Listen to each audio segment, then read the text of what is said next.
Semangatnya tumbuh kembali. Majelis taklim yang belum buka, mohon untuk dibuka kembali setelah hari ini. Pengajian ini tenda sebesar tendanya istana, khawatir tidak terisi secara penuh karena semangatnya yang belum tumbuh dari semua majelis taklim. Saya yang ditunjuk ketua panitia deg-degan, takut tuan guru Kiai Haris Hakam sedih sebagai sahibul bait jika Bapak Ibu sekalian tidak bersemangat untuk hadir di tempat ini. Tapi ternyata alhamdulillah hal sebaliknya terjadi. Kita seperti 2 tahun yang lalu.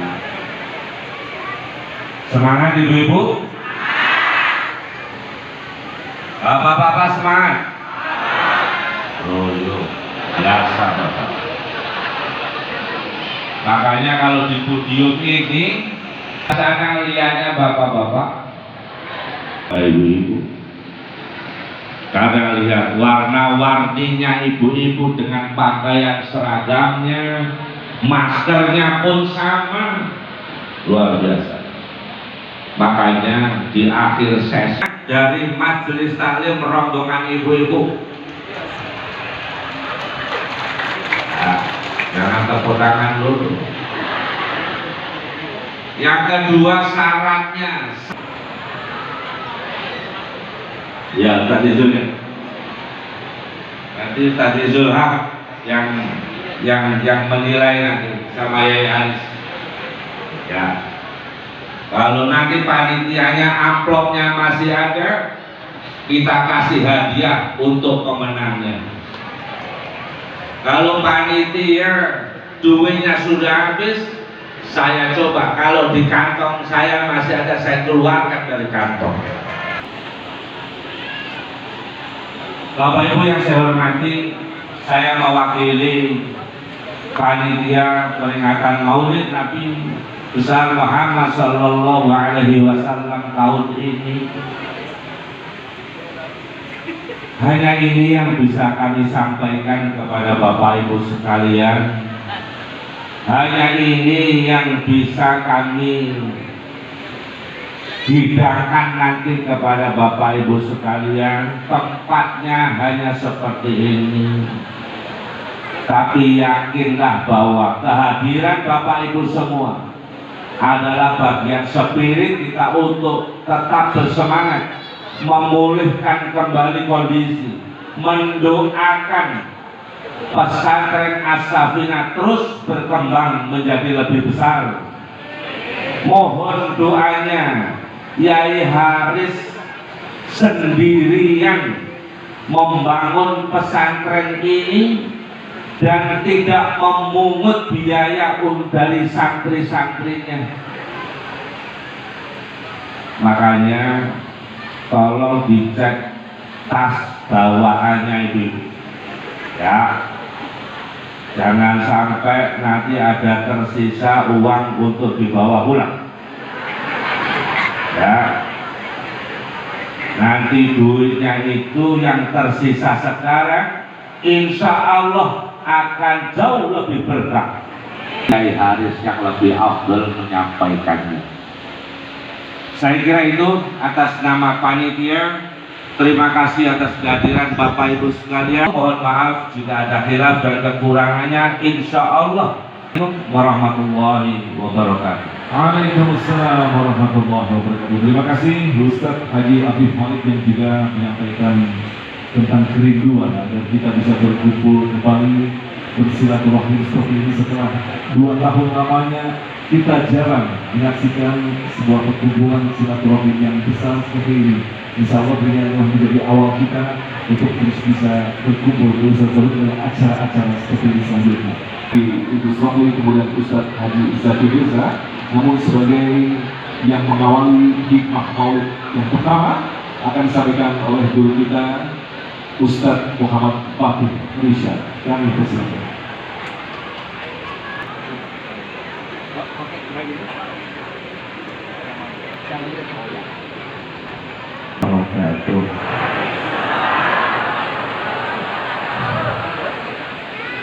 Ibu udah nyarap belum, Bu? Kalau udah nyarap, semangat. Yang semangat jawab salam, saya doain sehat panjang umur. Yang punya utang cepat lunas. Banyak ya. Assalamualaikum warahmatullahi wabarakatuh.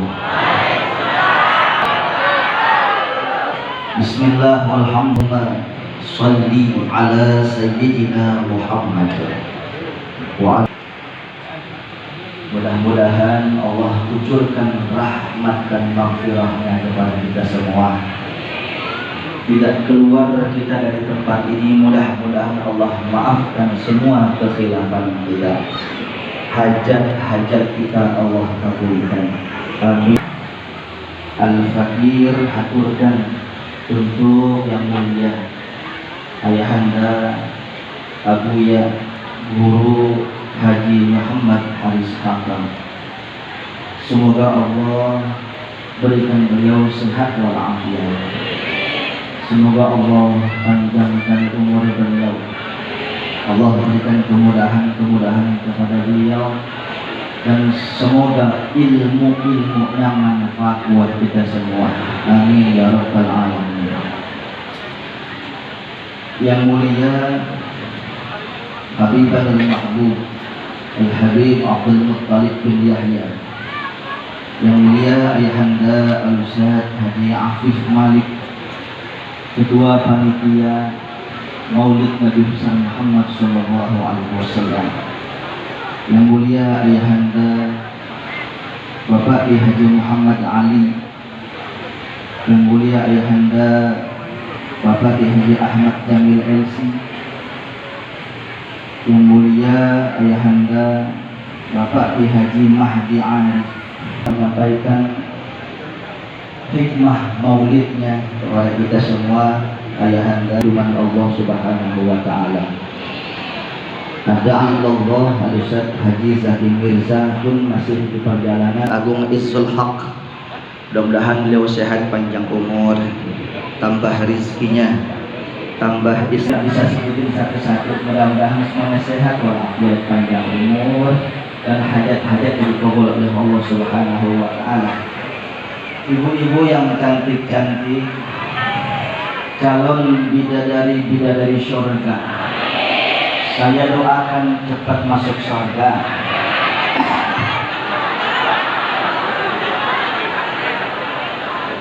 Bu, barusan ada yang bilang amin nggak? Biasanya 2 bulan lewat. Bapak Ibu yang saya muliakan,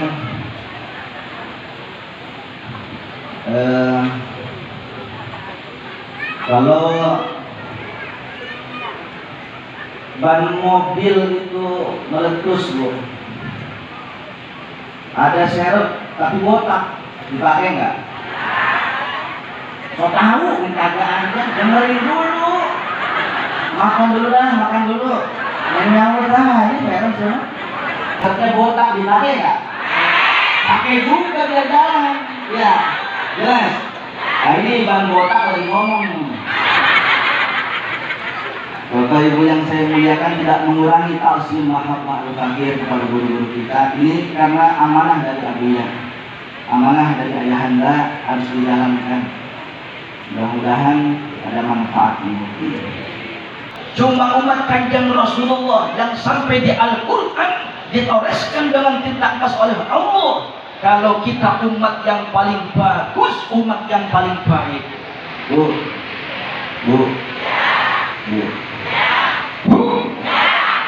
Kita umat yang paling baik, kita umat yang paling bagus. Ternyata jawabannya bukan karena ibadah kita, bukan karena jabatan kekuasaan kita, tapi satu jawabannya kenapa kita dikatakan umat yang paling hebat, karena kita punya nabi yang paling hebat. Kenapa kita dikatakan umat yang paling baik, karena kita punya nabi yang paling baik. Kuntum khairu ummatin ukhrijat linnas, kalian hai umat Muhammad adalah umat yang paling baik karena kita punya nabi yang paling baik, Nabi Muhammad sallallahu alaihi wasallam. Numpang tanya sama ibu, Pak, aku nggak diajak ngomong dia anteng, tapi ibu-ibu Pak nggak diajak ngomong dia ngomong sendiri, lemes soalnya. Bu, tahu rambutan nggak? Pentil, tahu pentil? Apa tadi? Ada nggak di dunia? Indonesia ada, kampung kita ada, di Jakarta, di Sawangan, Parung, ada nggak yang khusus dagang rambutan pentil, ada nggak? Apa sebabnya nggak ada, Bu? Pahit, getir, sepet, siapa yang mau makan, betul? Betul. Yang dicari yang manis, betul. Yang dicari yang besar, betul.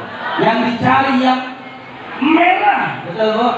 Tapi ibu beli rambutan seikat, dua ikat, tiga ikat, dibang ikat sama yang besar, sama yang manis, sama yang merah. Yang seikat, yang besar-besar, merah-merah masuk kulkas, yang pentil masuk nggak?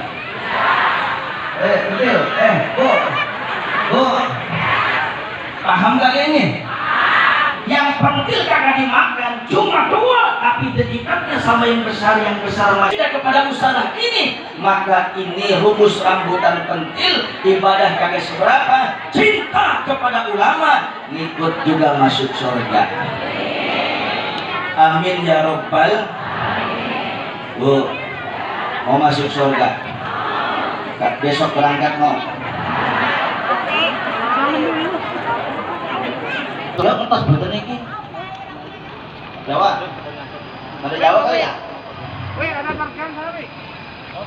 Oh. Manusia dan jin masuk surga atau neraka, kagak ada binatang masuk surga, betul? Kebuk masuk surga ada nggak? Tapi itu kebuk ngaji sama ulama masuk nggak? Bu, burung becer kagak masuk. Arwana kagak masuk. Terukir satu kisah ketika Nabi Daud alaihi salam sedang membaca Zaburnya. Tiba-tiba itu yang namanya kusen, tahu kusen, Bu? Kusen tahu? Dimakan rayap, kretek. Nabi Daud lagi baca Zabur. Kata Nabi Daud, cicing wae. Siapa yang ngomong, Bu? Pak Jindang. Nabi Daud nggak bisa bahasa Tasik. Ini improvisasi. Nabi Daud mengatakan, rayap, diem. Saya lagi baca kitab suci Allah. Ente tibang binatang kelaguan, gitu Pak. Saudara yang saya muliakan, rayap bisa ngomong, Bu. Rayap bisa ngomong. Apa kata rayap? Abdullah, hamba Allah, Nabi Allah, ketahuilah, yang kamu dengar sekarang kretek, saya bukan lagi lapar, tapi Allah wajibkan kepada datuk-datuk saya dulu sampai kepada saya. Setiap hari Allah wajibkan kepada kami bangsa rayap untuk berselawat kepada Nabi akhir zaman sebanyak 100.000 kali. Rayap, Nabi belum hadir, rayap diperintahkan untuk berselawat kepada Nabi Muhammad 100.000 kali sehari. Ibu berapa emang? Nyak berapa emangnya? Makanya jangan lemes ya. Tuh bagusan mana? Ibu sama rayap bagusan mana? Udah diem aja. Pak Nabi dakwah pulang kemalaman, Pak. Nabi dakwah pulang kemalaman. Siti Aisyah, Bu, nggak tidur Suami belum pulang, si Aisyah nemenin. Nih ciri istri solehah.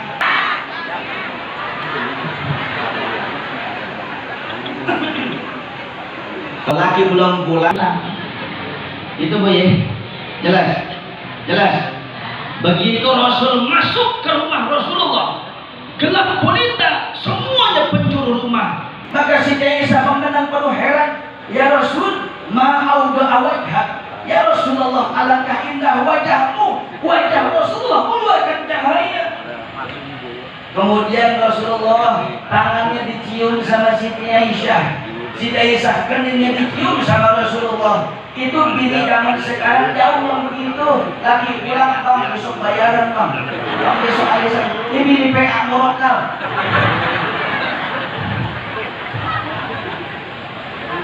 Orang bilang kalau lagi pulang tawarin, apa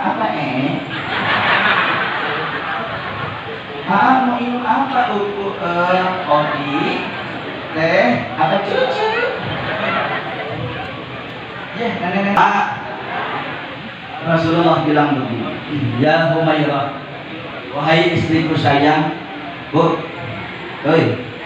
Nabi bilang, dari kata hamro merah, Humairah lintasir, yang kemerah-merahan, yang cantik jelita.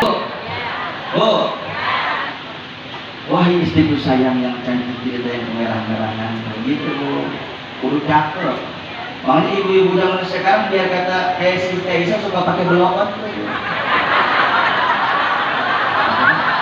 Blason. Oh, saya kata belokon. Tapi juga kudu ingat sama kulit.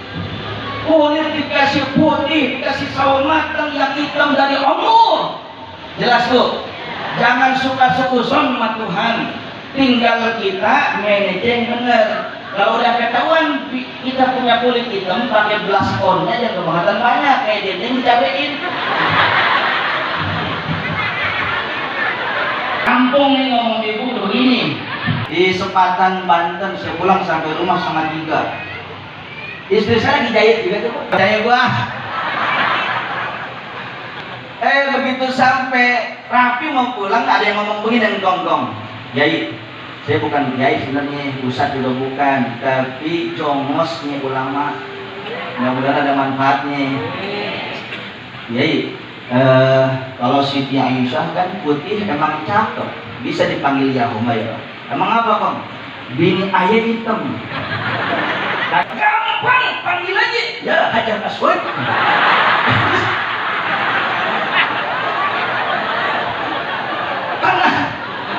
Karena bukan nilai romantis.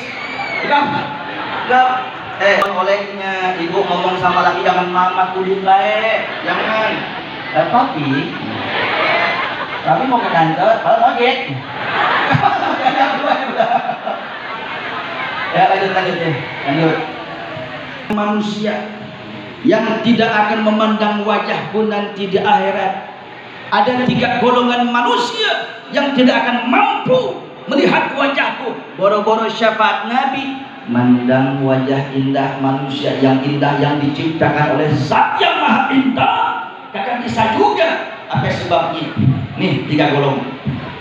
Nauzubillah min dzalik, kalau kita masuk ke kantong dalam 3 golongan ini. Yang pertama, al-aq liwalidayhi. Orang yang suka durhaka kepada orang tuanya. Bu. Umpama ada seorang anak kita dan setiap tahun kita pergi haji. Ini ngomong bohong, tapi umpama. Tapi kerjaan tuh manusia, kerjaan tuh anak suka bikin nyakitin hati emak bapaknya, suka meneres luka pada hati sang bunda dan ayahanda. Maka jangankan masuk surga, nyium bau surga Allah haramkan. Nauzubillah min. Nanti akhir zaman ciri akan datang kiamat. Al-talidal amatu rabbataha. Ada seorang ibu yang melahirkan majikannya. Ibu jangan salah paham nih. Waalaikumsalam. Masih kuat kok. Buat apa Ustaz Titi? Masih air putih. Tanya nih Ustaz Agung.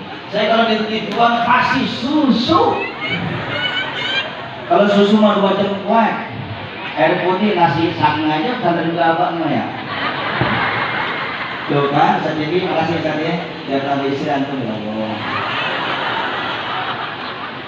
Jangan, ibu, ibu.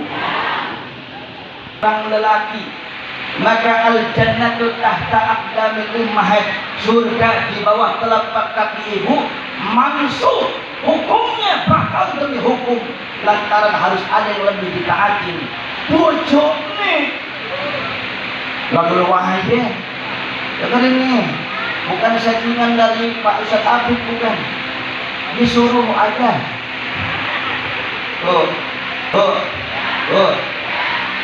Ribut sama suami wajar, tapi ingat, berantem sama suami wajar, jangan di depan anak, mau di kuburan sono. Ini tetangga saya bu, saking emosinya melaki, berani banget sampai lagi dekat monyet. Dasar lu bang ngaji kagak, kerja kagak, mancing mul, main gape, dengar aja kepada sana monyet. Bu, ada yang begitu di sini? Mana orangnya? Tahu sudah.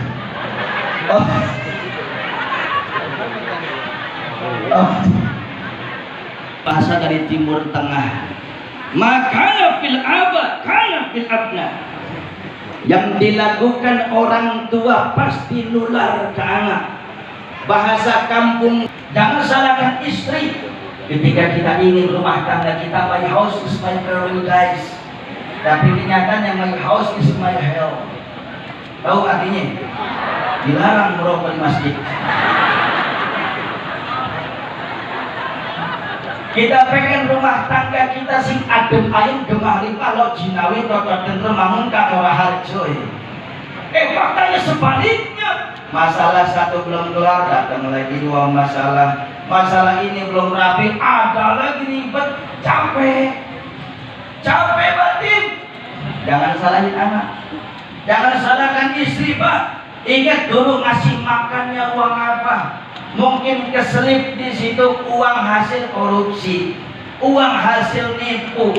Dagang suka ngurangin timbangan, dagang suka ngurangin takaran. Customer minta barang asli dikasih barang palsu, customer minta barang murni dikasih barang oplosan, manipulasi dana, rekayasa fakta. Maka di situ ada orang-orang yang dizolimi. Doa orang yang dizolimi diijabah sama Allah. Mungkin susah hidup kita selama ini. Banyak orang yang dulu kita zolimin lantaran perbuatan kita, susah kita. Auzubillah min. Banyakin istighfar, banyakin kita tahajud, banyakin nimbrung sama guru-guru kita. Insya Allah Allah redam murkanya Allah. Jelas tuh? Jelas tuh? Jelas bu? Jadi yang pertama apa?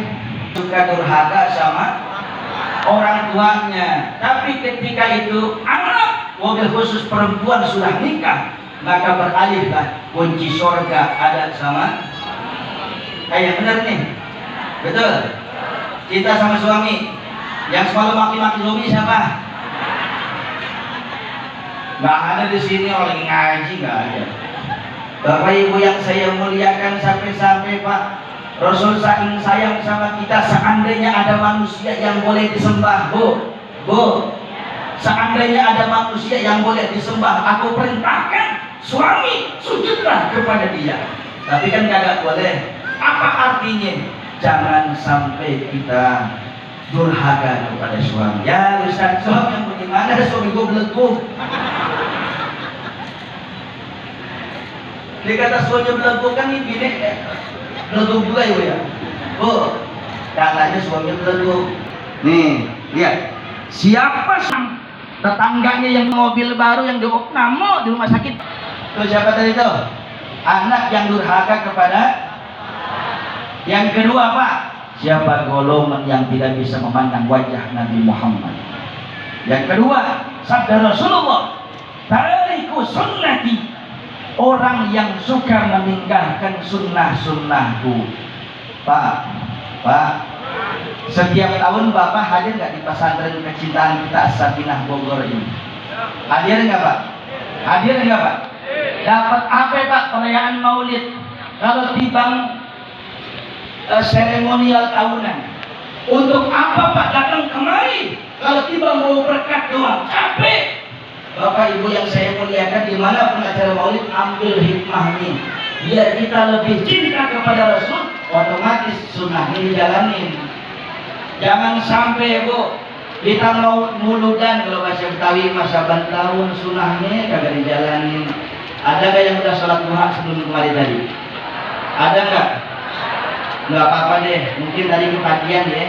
Besok Bu, jangan sampai kemana-mana kecuali minimal 2 rakaat, 4 rakaat duha dulu. Saya tahu Bu, Ibu sekalipun kalem kelihatannya banyak utang.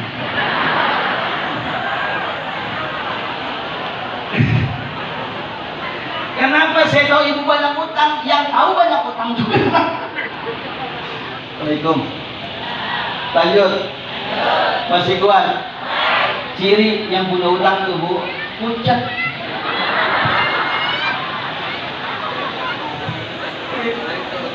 Besok duha lakonin, witir kerjain, salawat banyakin. Allah kagak bakal kasih miskin kita, utang kita bakal lunas, insya Allah. Wasilahnya duha. Ada 2 perkara yang tidak akan bisa nempel, duha dan fakir miskin. Rajin sholat duha gak bakal miskin. Yang kedua, zina dan kaya. Orang yang suka zina, orang yang suka menjablai, gak bakal kaya harta. Oh banyak, germo uangnya banyak, istidroj, gak bakal bisa dia menikmati kekayaan yang gak berkah. Jelas? Jelas? Nah, guru kita udah sampai, Abdiyat Yahdi Maulana Kamal Yusuf. Singkat satu lagi, Bu. Satu lagi. Ini golongan ketiga yang tidak bisa untuk memandang wajah Nabi Muhammad siapa. Golongan yang ketiga adalah man lam yusalli alayya idza zukirtu baina yadayhi. Orangnya itu dulu hidup di dunia panjang umur, telinganya sering mendengar namaku disebutkan, tapi ketika namaku disebutkan lisannya bisu keluh untuk menyebut salawat kepadaku. Sallu ala Muhammad. Maka pulang dari sini rajinin duha nih ya Bu ya. Ya Bu ya. Jangan sampai duha 12 rakaat subuhnya bablas. Yang ketawanya gede dia tuh. Kalau duhanya 12 subuhnya bablas, sama orang pakai jas, pakai dasi, nggak pakai celana. Jelas Bu. Yang kedua, banyakin selawat. Yang ketiga, lebih sayanglah kepada orang tua dan suami. Kita tutup perjumpaan kita ini dengan sholawat sambil menunggu guru kita istirahat. Mudah-mudahan ada manfaatnya. Biar sholawatnya barokah bareng-bareng Bu ya. Siap semua sholawat?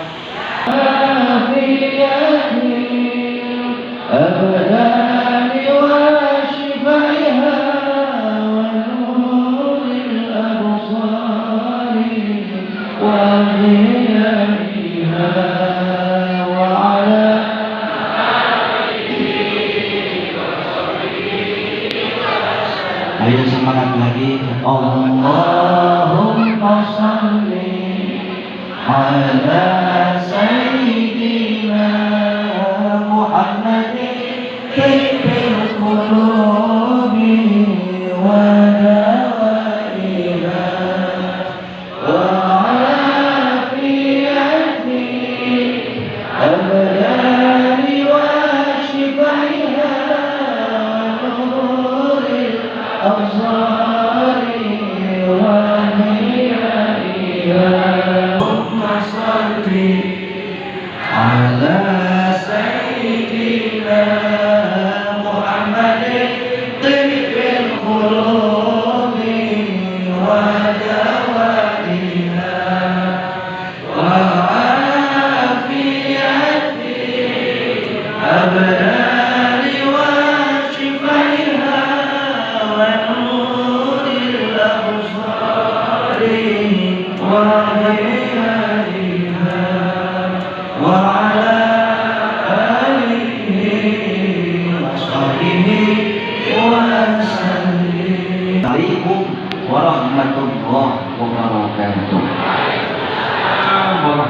warahmatullahi wabarakatuh. Hikmah Maulid. Dan bahagialah kita yang ditakdirkan dilahirkan di akhir zaman, di mana kita mengikuti, meneladani, yaitu Nabi akhir zaman, Nabi yang terakhir, penghulu para nabi. Kita diciptakan dengan usia kita yang sangat singkat, tetapi dihadapkan pada ujian yang sangat berat. Tetapi berbahagialah, justru inilah cara Allah mengangkat kualitas umat daripada Nabi Muhammad SAW. Kualitas kita melebihi umat-umat terdahulu yang dilahirkan dengan usia yang sangat panjang. Tidak seperti kita dihadapkan pada permasalahan yang sangat berat. Tetapi yakinlah dengan salawat kepada Nabi Muhammad SAW, segala permasalahan akan dengan begitu mudahnya kita selesaikan. Baik, insya Allah mudah-mudahan guru-guru yang sedang dalam perjalanan Kiai Haji Idrus Ramli dan Ustaz Zakir Mirza akan segera hadir dalam kesempatan kali ini. Dan selanjutnya kami persilakan kepada yang kita cintai, yang kita muliakan, yaitu guru kita Haji Muhammad Aris Adam yang akan menyampaikan kalimat tasyahud. Kami persilakan kepada Kiai Haji Aris Adam. Alhamdulillahilladzi arsala rasula bid-dini yutahhirul quluba tahirah. Huwallazi azhara sabilahu bi syari'ati wat tariqah. Asyhadu an la ilaha illallah wahdahu la syarika lah wa asyhadu anna sayyidana wa nabiyyana Muhammadan abduhu wa rasuluhu la nabiyya ba'da. Allahumma salli wa sallim wa barik ala nabiyyina Muhammadin safi'il ummah wa ala alihi wa sahbihi du'ati bil Qur'ani wa sunnah, amma ba'du. Para alim ulama yang kami hormati, diantaranya hadir bersama kita Habib Abdul Muttalib bin Yahya, Al-Habib Nadib Al-Hamid, Kiai Haji Maulana Kamal Yusuf, Bapak Kiai Haji Ahmad Jamil MC, dan para alim ulama, pimpinan Majelis Taklim, Bapak Ibu, saya sampaikan salam takzim yang sebesarnya. Ibu, Bu, tadi yang menyampaikan tausiah itu adik saya. Sekarang abangnya sama adiknya gantengan mana? Tolong panitia yang bilang ganteng adiknya, berkatnya jangan dikasih. Bapak-bapak, ibu-ibu sekalian yang berbahagia, ini dua penceramah kita ini kejepit, ya. Ada situasi yang kredit yang mudah-mudahan tidak lama lagi akan hadir bersama kita. Amin. Bapak Kiai Haji Idrus Ramli dan Bapak Ustaz Zakir Mirza nanti juga bersama saya bertiga Damai Indonesiaku siang ini jam 12:30. Semula Damai Indonesiaku itu langsung di sini, di settingnya di sini, tetapi karena padatnya tidak memungkinkan ya menyiapkan segala sesuatunya, sehingga Damai Indonesiaku TV One siang hari ini di Masjid depan Infokat, Masjid Nurul Iman. Jadi ibu nanti selesai makan di sini, jangan sholat di sini, sholat di situ. Insya Allah Damai Indonesia TV One pindah tempatnya di situ. Bapak Ibu sekalian yang berbahagia,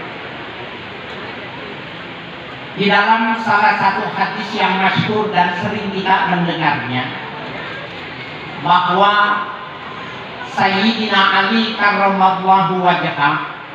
Ibu kenal siapa Sayyidina Ali? Halo, Sayyidina Ali ibu kenal? Menantu Rasulullah SAW. Ini ada beberapa versi yang mengatakan tentang hadis yang saya sampaikan ini. Ada yang mengatakan hadis ini mauquf, tapi ada periwayatan mengatakan bahwa hadis ini marfu'. Apa bunyi hadisnya? Adibu auladakum ala salati khisalin. Ajarkan anak kalian 3 hal. Gak usah banyak-banyak. Yang prinsip 3 hal dan itu harus kita sampaikan. Yang pertama, hubbi nabiyikum. Tanamkan anak-anak kalian untuk bisa mencintai nabi kalian. Ibu, mungkin bapak-bapak, saudara sekalian, beberapa waktu yang lalu ada Muhammad PC. Iya Bu? Pak, kemarin ada orang yang menghina, orang yang menganggap melecehkan Islam. Ternyata namanya bukan asli. Siapa yang tahu nama asli Muhammad PC? Dapat? Orang ini ngaco. Tapi ada jenderal yang lagi apleng-aplengan, digatot mukanya. Karena kalau daftar di Jakarta, berangkat haji 60 tahun. Kalian yang berbahagia, bahkan belum lama ini juga ada seorang komedian, Megdani. Enak benar dia mengatakan bahwa ya, apa yang dibilang halal oleh Megdani. Halo? Apaan? Miras. Miras lebih halal ketimbang narkoba. Akhirnya minta maaf. Bapak Ibu sekalian yang berbahagia, jadi orang bercanda, orang tidak serius, orang cari popularitas, kadang-kadang dengan cara yang tidak bagus. Di dalam hukum Islam ini haram, dan orang yang semacam ini harus dihukum. Setuju Pak? Bapak Ibu sekalian, orang yang melecehkan Nabi, orang yang melecehkan Islam harus dihukum. Setuju Pak? Ini ada Kapolsek Tajur Halang. Ya, Bapak Dwi, mudah-mudahan disampaikan ke enak aja. Orang menganggap tidak akan mungkin bisa melahirkan kecintaan kepada Rasulullah kalau tidak ditanamkan. Akhirnya ngomongnya jadi ngawur, ngomongnya satu kisah yang menarik terjadi pada tahun 1910. Ketika terjadi di Libanon, seorang qadhi besar yang masyhur namanya Syekh Muhammad Yusuf An-Nabhani, Muhammad Yusuf bin Ismail An-Nabhani. Kalau kita baca Sirah Nabawi, kita baca beberapa karya-karya tulis yang ditulis oleh beliau, orang yang sangat alim. Namanya Syekh Muhammad Yusuf bin Ismail An-Nabhani. Ketika dia sedang menjadi hakim, ternyata terdakwahnya ini membunuh orang. Dia akan diperiksa dari sisi administrasi dan lain sebagainya. Maka Syekh Yusuf bin Ismail An-Nabhani tanya ke beliau, siapa yang kau bunuh? Anak muda ini dengan tersenyum, dengan bangga, tidak ada penyesalan sedikit pun, dia mengatakan, saya bunuh orang yang menghina Rasulullah SAW. Hebat. Tidak ada raut muka penyesalan, tidak ada kelihatan merasa sedih di sidang dengan hukuman qisas yang berlaku berarti penggal leher. Karena di dalam hukum Islam itu an-nafsu bin nafs, kalau membunuh hukumnya harus dibunuh juga. Dia sudah tahu hukumannya bisa jadi potong leher, tetapi tidak ada perasaan sedih, tidak ada perasaan duka dia ketika membunuh seseorang. Subhanallah. Kemudian hakim Syekh Yusuf An-Nabhani bertanya, apa yang menjadi motivasi kau membunuhnya? Dia menghina Rasulullah, mendidih hati saya tidak kuat.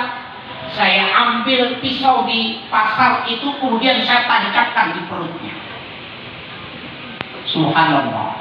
Proses sidang berjalan, Bapak Ibu sekalian, dan dia diketok palu, bersalah tetapi tidak mendapatkan hukum qisas. Kenapa? Karena yang mencidang adalah orang yang alim, orang yang mengerti yang sebenarnya. Akhirnya dia dihukum 15 tahun. Tetapi sebelum diketok, hakim mengatakan keputusan ini dikurangi ini sekalian, sehingga banyak pengurangannya. Diketok palunya. Sambil berdiri, kemudian dia berangkat, dia maju ke anak mudanya. Dia bilang, mana tanganmu tadi yang kau pakai membunuh orang? Polisi, tolong buka, borgolnya dilepas. Dibuka borgolnya. Tangan yang mana yang kau pakai membunuh orang itu? Tangan itu. Tangan itu diciumnya. Tangan yang membunuh orang yang menghina Rasulullah diciumnya. Dan dia mengatakan, demi Allah, saya berhenti jadi hakim oleh kali ini. Ya Allah, pindahkan saya tidak mau di negeri ini. Ada orang yang menghina Rasulullah. Bapak Ibu sekalian yang berbahagia, akhirnya kasus ini naik ke Mahkamah Agung di Beirut. Maka Mahkamah Agung di Beirut memutuskan memindahkan hakim tinggi Qadhi Yusuf bin Ismail An-Nabhani, dipindahkan ke Madinah. Subhanallah, Bapak Ibu sekalian, apa sebenarnya yang menjadi rahasia? Ternyata sudah 30 tahun dia pengen di akhir kehidupannya hidup di kota Madinah supaya bisa dekat dengan Rasulullah SAW. Dikabulkan.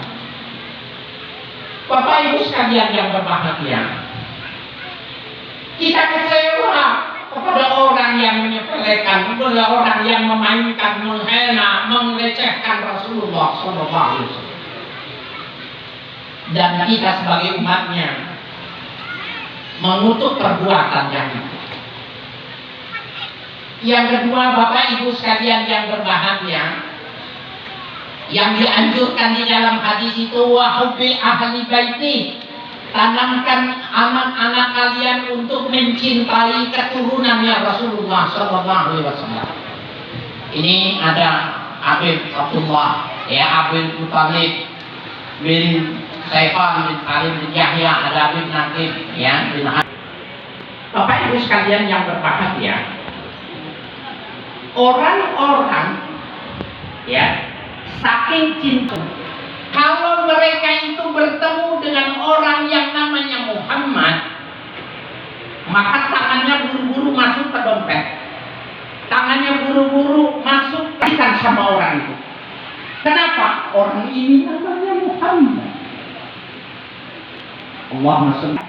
Orang yang namanya Muhammad saja begitu sangat luar biasa dihormati. Ibu tadi MC nyebut nama saya siapa Bu? Muhammad Haris, kumpulin duit ya. Saya Muhammad juga ini namanya. Tapi nama Muhammadnya, dan dari itu Jalan Bacang. Kemudian tahun 48 penggusuran pindah ke Kebayoran Lama. Nah, anak keturunan bapak saya itu selalu kalau lahir diberi nama oleh tokoh-tokoh masyarakat. Akhirnya lama-lama, kok belum ada yang diberi nama Muhammad, maka saya rubah nama saya depannya berdasar usul dari Muallim Syafi'i Hadami. Usul dari saya punya guru, depannya ditambahin Muhammad. Ada hadis mengatakan, man wulida salatu auladin walam yusamma Muhammad faqad jahila. Siapa yang punya anak, diberi anak 3 orang, belum ada yang diberi nama Muhammad, bodoh orang itu. Saya takut orang tua saya dikelompokkan orang bodoh, maka saya rubah secara administrasi. Walaupun ijazah saya dari SD sampai dengan S1 itu tidak sama dengan yang setelah itu. Nah, Bapak Ibu sekalian, ternyata ada keberkahan. Cuma menambahkan nama Muhammad saja ada keberkahan. Ada Ada tetangga namanya Prenti, tambahin Muhammad, Muhammad Prenti. Gak apa-apa, asal jangan blacky. Tilawatil Quran, ajarkan anak kalian untuk bisa baca Al-Quran. Nah, sebelum anaknya diajarkan membaca Al-Quran, maka bapaknya, ibunya sudah bisa baca Al-Quran lebih dulu. Ini nanti panitia sebentar lagi menutup gerbang di Gembok. Tes baca Al-Baqarah. Yang bacaannya bagus, silakan pulang ketemu sama suami, ketemu sama anaknya. Yang tes baca Al-Quran tidak, tidur di masjid ini. Kira-kira ibu-ibu yang pulang sama yang nginap di sini banyakan mana?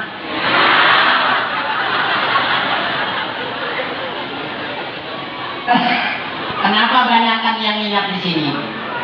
Bu, ibu, bu, tahu nggak ibu? Kenapa ini saya rada bahagia ini? Saya tadi bilang sama Mas Agung, Mas Agung, saya lagi deg-degan nih.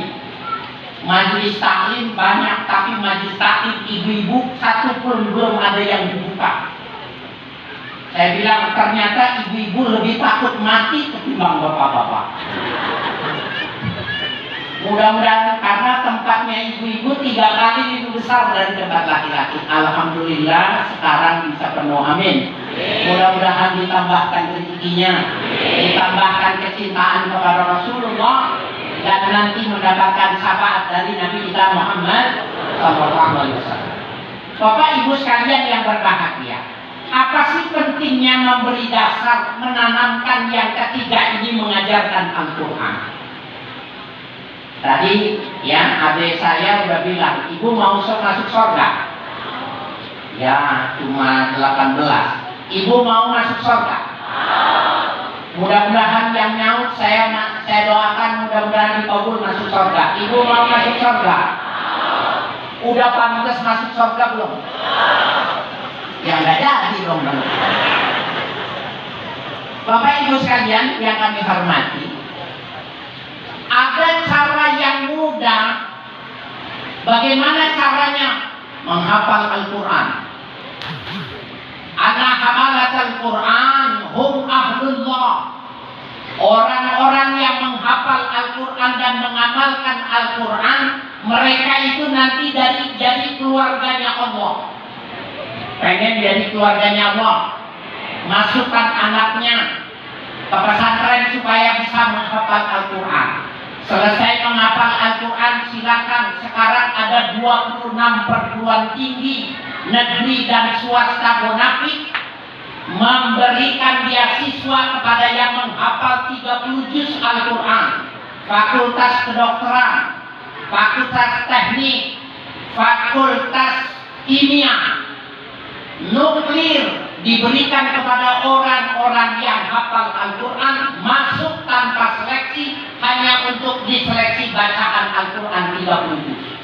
Sudah ada pengakuan dari negara tentang orang yang menghafal Al-Quran. Wajar kalau negara ini memberikan penghormatan kepada orang yang menghafal Al-Quran, kepada santri. Wajar kalau peringatan santri itu dihormatinya, kemudian diberikan penghormatan yang semacam itu. Kenapa? Karena nanti di yaumil kiamat orang-orang yang menghafal Al-Quran pun menjadi ahlullah, keluarganya Allah. Di dalam hadis dikatakan, Inna lillahi ahdina minan nas. Sesungguhnya Allah memiliki keluarga dari bangsa manusia. Ketika Nabi mengatakan itu, maka para sahabat bertanya, Ya Rasulullah, man hum? Siapa yang kau maksud ahlullah ya Rasulullah? Maka Rasul mengatakan, hamadatul Quran, orang yang hafal Al-Quran. Ibu hafal Quran enggak? Al-Baqarah apa? Yasin apa? Waqiah apa? Insya Allah itu juga udah bisa bagian yang memperingan kita. Amin. Bapak Ibu sekalian, bagaimana bagaimana supaya cepat masukkan anak-anak untuk belajar Al-Quran. Setelah hafal Al-Quran baru kuliahnya di kedokteran, baru kuliahnya di ekonomi, baru di teknik, kimia, nuklir. Kalau itu semua dipegang oleh penghafal Al-Quran, maka negara ini aman sejahtera. Amin.